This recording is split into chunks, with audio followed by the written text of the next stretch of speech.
Okay, students, let's start. Class 5, subject EVS, chapter 6. In last class, we were discussing the chapter number 6, and today we will continue it. Chapter name is the world of plants.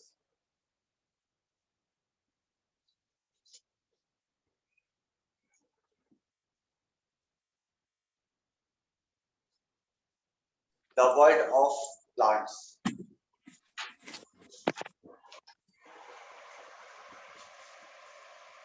So all of you open page number 42.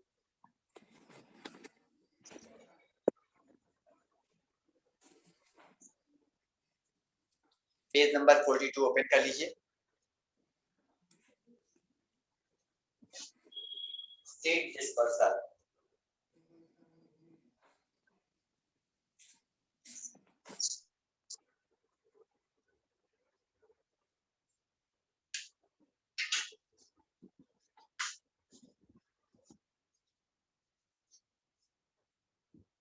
If many seeds were planted too close together, they would struggle for nutrients.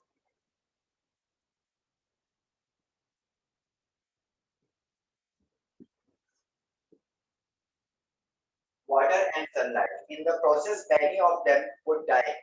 In nature, plants scatter their seeds to ensure that they do not grow too close to one another. The process by which the seeds are scared away from the mother plant is called dispersal. Seed dispersal. ये scattering process है. Scattering process का मतलब spread, फैला देना, ज्यादा से ज्यादा जगह में फैला देना. That is the scattering process. तो नेचर क्या करती है? नेचर इस बात का ध्यान रखती है कि जितने भी सीड्स हैं वो ज्यादा क्लोज ना हो. मतलब जैसे मान लीजिए कि हमारे पास ये इतना लैंड है और अपने इस लैंड में प्लेस पे अगर हम सारी सीड्स एक ही जगह पे लगा दें, ये सारी सीड्स हमने एक ही जगह ग्रो कर दी है, तो प्रॉब्लम ये होगी कि इन सारे सीड्स को प्रॉपर्ली न्यूट्रिएंट्स नहीं मिल पाएंगे, इनकी फूडिंग प्रॉपर्ली नहीं हो पाएगी और इस वजह से इनमें से मैक्सिमम सीड्स वो ग्रो नहीं कर पाएंगे. They can not grow in that place. तो इस वजह से नेचर क्या करती है? सीड डिस्पर्सल का मेथड यूज करती है. इस सीड डिस्पर्सल में ये सारे सीड्स जो एक ही जगह थे ये इनको जगह जगह फैला देती है. जब ये अलग अलग जगह पे फैल जाते हैं तो इन सीड्स को प्रॉपर्ली न्यूट्रिएंट्स मिलता है और ये अलग अलग जगह पर ठीक से ग्रो करते हैं. तो इसी को सीड डिस्पर्सल बोला जाता है. इस सीड डिस्पर्सल में नेचर अपने सीड को अलग अलग जगह पर फैला देती है. जैसे मान लीजिए किसी जगह पर ये एक ट्री है, तो इस ट्री के फ्रूट से जब सीड निकलेगा तो वो यहाँ पर गिरने के बजाय किसी दूसरे मेथड से किसी दूर जाकर के गिरेगा. कुछ सीड यहाँ पर गिर जाएंगे, कुछ थोड़ा पास, कुछ काफी दूर जाकर गिरेंगे. तो जब सीड अलग अलग जगह पर जाएंगे तो उनको प्रॉपर्ली न्यूट्रिएंट्स मिल पाएगा और वो ठीक से ग्रो कर पाएंगे. तो इसी प्रोसेस को सीड डिस्पर्सल बोलते हैं.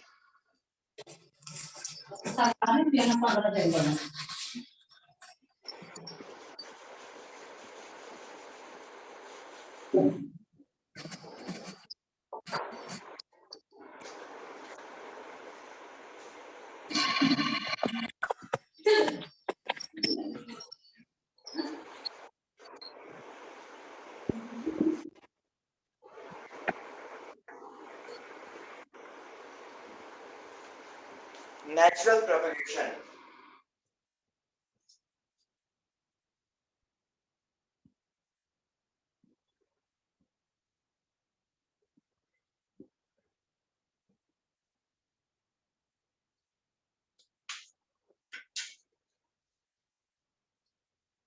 there are different ways of dispersal of seed. अब नेचर को सीड डिस्पर्सल करना है, तो इस सीड डिस्पर्सल के लिए उसने डिफरेंट मेथड्स बनाए हुए हैं।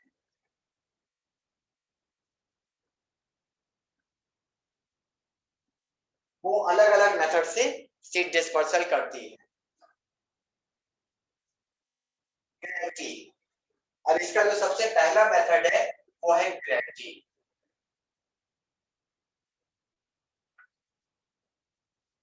This is the simplest form of seed dispersal in most plants. The fruit ripens and drops to the ground due to gravity. Fruits like mangoes and apples may fall to the ground and either roll away or take root. However, not all such seeds germinate as there would be insufficient nutrients for all. ये सबसे common method होता है जिसमें कि fruit जहां पर उसका tree होता है उसके पास ही नीचे गिर जाता है। आप लोग जानते हैं कि ग्रेविटी एक तरह का फोर्स है जो अर्थ सभी चीजों पर लगाती है। इस फोर्स से ये हर चीज को अपनी तरफ खींचती है। जैसे अगर ये लैंड है तो लैंड पर एक ग्रेविटी नाम का फोर्स काम कर रहा है और इस ग्रेविटी फोर्स की वजह से सारी चीजें अर्थ की तरफ नीचे आती हैं। यही वजह है कि जब भी हम किसी चीज को किसी ऊंचाई से छोड़ते हैं तो वो नीचे आकर के गिरती है, इसी ग्रेविटी की वजह से। तो सबसे पहला मेथड ग्रेविटी ही है। जब भी किसी ट्री पर कोई फ्रूट निकलता है वो पक जाता है, तो पूरी तरह से पकने के बाद वो नीचे ग्राउंड पर गिर जाता है। ग्राउंड पर वो गिरने के बाद फिर उस जगह पर वो ग्रो करता है। तो ये सबसे पहला मेथड है जिससे कि सीड डिस्पर्सल होता है। विंड, नेक्स्ट मेथड है wind. The seeds of some plants are very light and are easily carried away by the wind. Some seeds may have hair or thread attached, which form a sort of parachute, helping the seeds to be blown away by the wind. The dandelion seeds have such a seed dispersal mechanism. Other plants that use the wind to disperse their seeds are the thistle and tumbleweed. अब कुछ ऐसे seeds होते हैं जो बहुत ही light weight होते हैं, मतलब जो बहुत ही हल्के होते हैं। इसके अलावा इन सीड्स में एक तरह का स्ट्रक्चर निकला होता है जिससे कि ये पैरासूट जैसे हो जाते हैं। देखने में लगता है जैसे पैरासूट है। तो होता यह है कि इनके चारों ओर इस तरह के स्ट्रक्चर की वजह से ये किसी एनिमल की बॉडी पे चिपक जाए या फिर हवा में फ्लो करते हुए एक जगह से दूसरी जगह पहुंच जाते हैं। तो ये सेकंड मेथड है विंड, जिसमें कि ये सीड को एक जगह से उड़ा करके दूसरी जगह ले जाकर के गिरा देता है और वहां पर वो नया प्लांट ग्रो होता है। तो इसमें विंड हेल्प करती है, हवा की मदद से एक जगह से दूसरी जगह उड़ करके जाती है।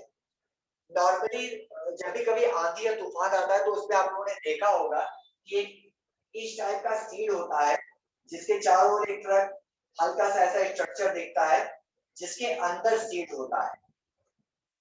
ये अक्सर आंधी तूफान के समय पे अक्सर हम लोग छत के पास, छत के ऊपर या पेड़ पौधों के आसपास इस तरह का स्ट्रक्चर गिरा मिलता है।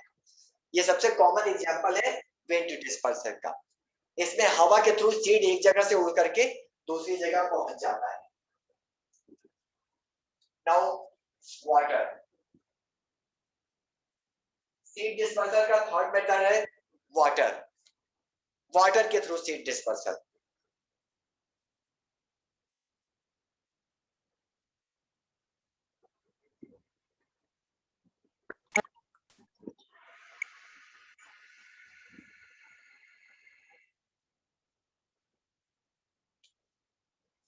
Certain plants that grow either in water or along the coast use water to disperse their seeds far and wide. Fruits of water lily and lotus float on the water for a distance until they sink to take root and grow into new plants. Fruits of palm trees that grow near the water often get washed away to different places along the shore. Similarly, coconuts have a thick fibrous covering that helps them to float in water to distant source where they germinate. बहुत सारे ऐसे plants होते हैं जो या तो water में grow करते हैं या तो वाटर के आसपास के लैंड पे ग्रो करते हैं। तो इन जगहों पे जो प्लांट ग्रो करते हैं उनके सीड्स नॉर्मली पानी में गिर करके फ्लोट करके बहते हुए किसी दूसरी जगह पहुंच जाते हैं और वहां पर जाकर लैंड पर ग्रो करते हैं। तो ये होता है वाटर डिस्पर्सल। कोकोनट एक ऐसा फ्रूट है, प्लांट है जिसका सीड नॉर्मली वाटर में गिरता है और गिरने के बाद फ्लो करके किसी दूसरी जगह जाकर के जर्मिनेट हो जाता है। Page number 43।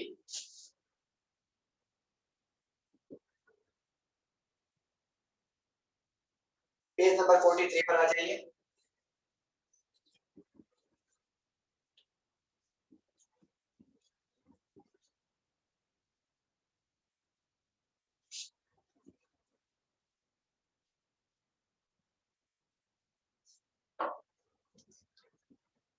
एनिमल्स। डिस्पर्सल का नेक्स्ट मेथड है animals. Animals and human beings eat some fruits and throw away the seeds which grow into new plants. Animal may eat the seeds too. Sometimes the seeds cannot be digested and they are passed out with the animal's faces. Thus they are spread wherever the animal goes and have an additional fertile manure coating to help them grow.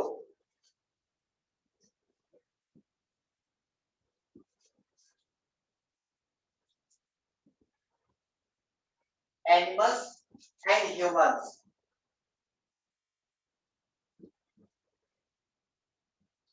ये दोनों जब किसी fruit को खाते हैं या use करते हैं तो ये इसके सीड्स को इधर उधर थ्रो कर देते हैं। ह्यूमंस थ्रो कर देते हैं और एनिमल्स तो सीड्स को भी खा जाते हैं। एनिमल्स की बॉडी में सीड्स डाइजेस्ट नहीं होते तो बाद में वो एनिमल एक्सक्रीटा के रूप में बॉडी से बाहर आते हैं और फिर डिफरेंट प्लेसेस पे वो ग्रो करते हैं। तो इस तरीके से ह्यूमंस और एनिमल्स ये भी सीड डिस्पर्सल में काफी हेल्प करते हैं। नॉर्मली विलेजेस में देखने में आता है कि कोई भी व्यक्ति जब कोई भी फ्रूट खाता है तो उसके बाद उसके सीड को इधर उधर फेंक देता है। तो वो जो नॉर्मल एक्टिविटी हम लोग की सीड्स को इधर उधर थ्रो करने की है, इसमें ये सीड डिस्पर्सन में हेल्प कर देता है। हम लोग सीड को खाने के बाद उसको फ्रूट खाने के बाद सीड को थ्रो कर देते हैं। उस थ्रो करने के बाद सीड जिस जगह पर लैंड करता है वहीं से नया प्लांट ग्रो कर देता है। तो एक्चुअल में ये नेचर का मेथड है जिससे कि सीड डिस्पर्सल होता है। Sometimes the fruit gets stuck to the fur of the animals and is later brushed off as the animals move from one place to another. For example, burdock, goose grass, and cleavers are plants whose seeds are spread in the manner. और normally animals की habit होती है move करते रहने की। इन लोगों को चूंकि पर्टिकुलर हाउस नहीं होता, ये लोग किसी पर्टिकुलर घर में नहीं रहते, तो ये लोग एक प्लेस से दूसरे प्लेस पर मूव करते रहते हैं। अब मूव करने के दौरान इनकी बॉडी के हेयर्स पर ये सीड्स स्टिक कर जाते हैं, चिपक जाते हैं और चिपकने के बाद ये जब दूसरी जगह पे जाकर अपनी बॉडी को ब्रश ऑफ करते हैं, झाड़ते हैं, तो ये सीड किसी दूसरे प्लेस पे जाकर के गिर जाते हैं और वहां से नया प्लांट ग्रो होता है। Explosion.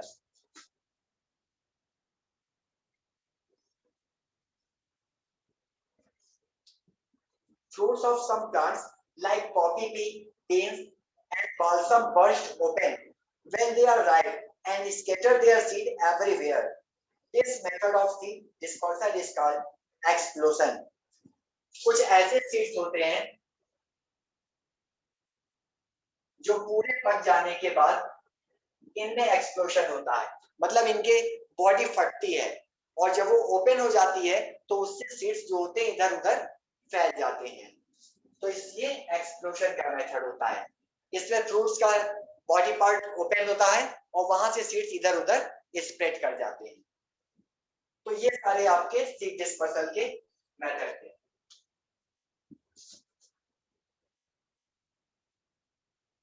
gravity, wind, water, animals and explosion, ये 5 मेथड है जिससे कि नेचर सीड डिस्पर्सल करती है। Now plants that have come from far.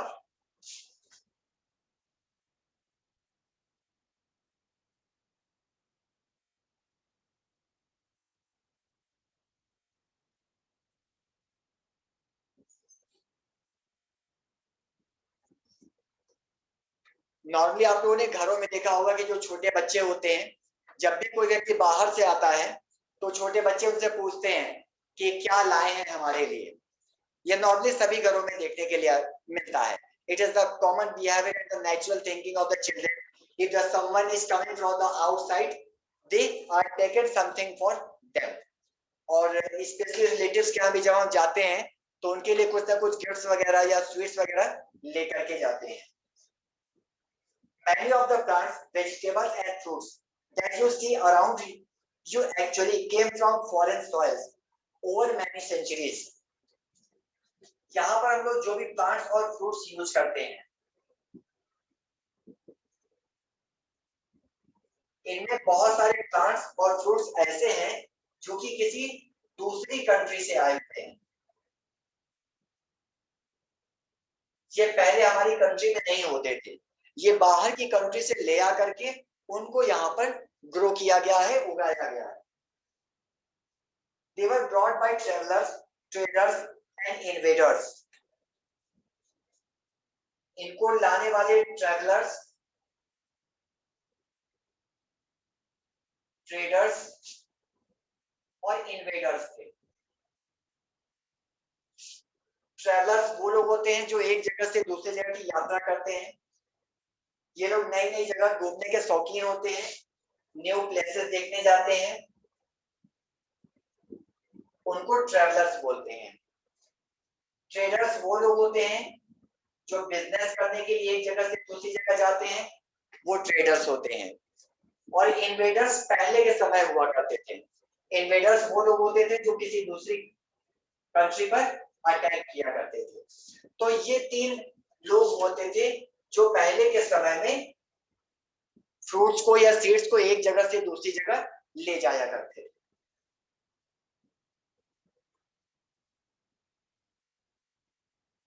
While potatoes, chilies, maize, pineapple and tomatoes came from South America.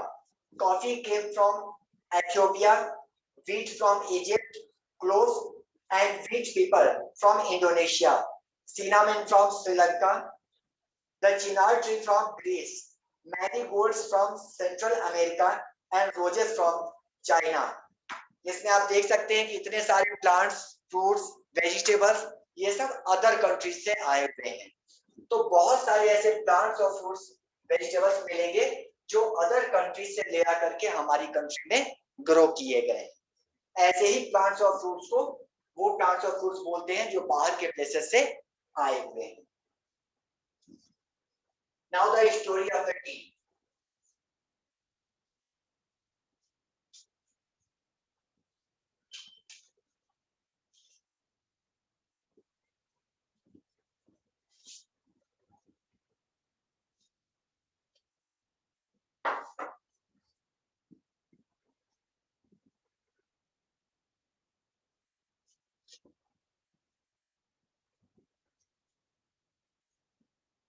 The story of the tea.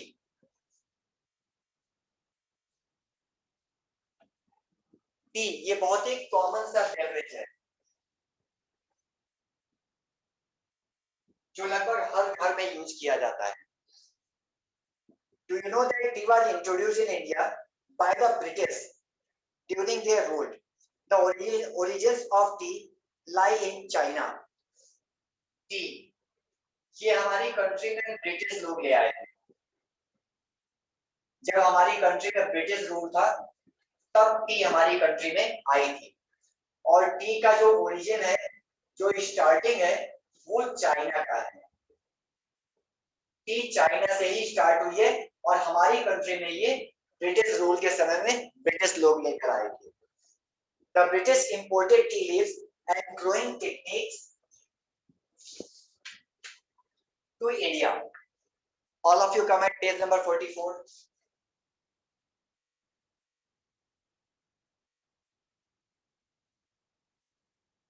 British लोग tea leaves को लेकर के और इसकी टेक्निक्स को ग्रो करके इंडिया में इसको ग्रो करते थे। The plants need plenty of rainfall to grow, but water should not collect around the roots. That is why tea is grown on hilly slopes in areas which receive heavy rainfall, but the water drains. T के grown के लिए काफी ज्यादा पानी की जरूरत होती है, plenty of water needed.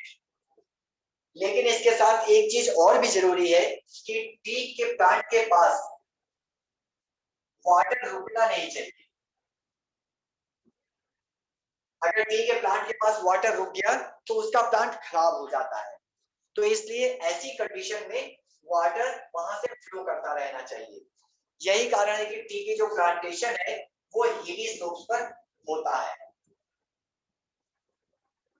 मतलब पहाड़ी क्षेत्रों पर इसका खेती की जाती है। वहां पर स्लोप जो है ऐसी शेप होने की वजह से वाटर गिरता है और ऊपर से स्लोप करके नीचे चला आता है, रुकता नहीं है। तो इसको प्लेंटी ऑफ वाटर भी मिलता है और वहां पर वाटर स्टॉप भी नहीं होता है। इसी वजह से ये ज्यादातर पहाड़ी क्षेत्रों पर ही उगाई जाती है। The tea leaves are plucked, collected, dried, processed and packed to be sold. T की लीव्स को तोड़ा जाता है, उसको सुखाया जाता है, फिर उसको पैक करते हैं, प्रोसेस करते हैं, फिर पैक करके हमारे तक पहुंचाते हैं। Today Indians are the largest consumers of tea and India is one of the largest tea producers in the world. Present time में कंट्री इंडिया ये पूरे वर्ल्ड भर में टी के लार्जेस्ट प्रोड्यूसर में से एक है। मतलब हमारी कंट्री में सबसे ज्यादा टी की खेती हो रही है।